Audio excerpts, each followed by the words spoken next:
It was the late 1990s. We were living what most people would call the American dream. Had a wife and 2 young kids, a career that was going well, and then life just changed in a flash.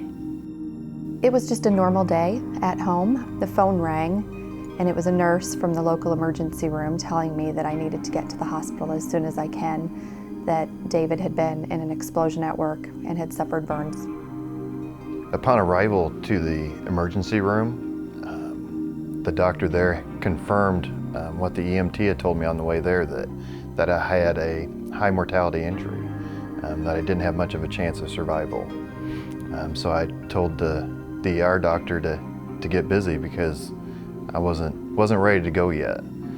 I got to the emergency room, and it was just a frenzy of activity.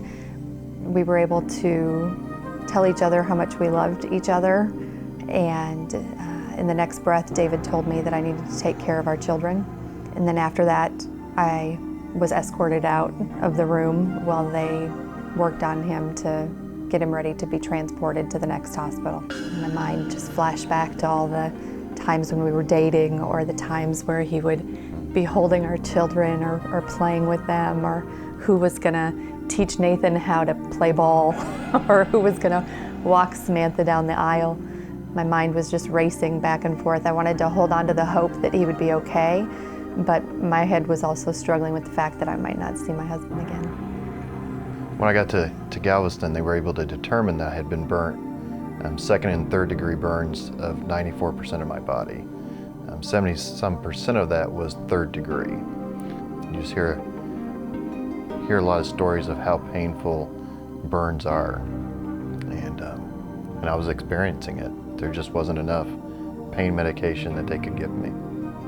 Some mornings he would wake up and David would be fine in the morning and coherent, and other times by lunch he would be fighting off a life-threatening illness, infection, and then by dinner time he would be coherent again, and we never knew what each day was going to hold for us.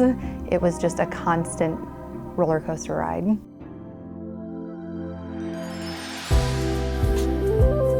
I felt the overwhelming power of prayer while I was in the hospital. Just there was a prayer chain that was started up at the church shortly after the accident occurred, and just really felt that strength that was pouring in from the prayer chain and prayers around the world.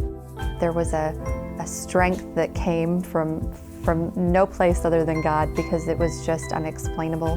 Not that there weren't times where we doubted and questioned and wondered what in the world was going to go on, but there was just a sense that we were going to be okay no matter what happened, that God had us held in His hand, and that He would help us make it through whatever we were going to have to face.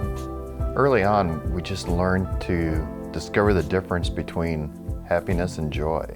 That joy is just part of living. It's just what God provides us and wants us to have, instead of just focusing on being happy at the moment.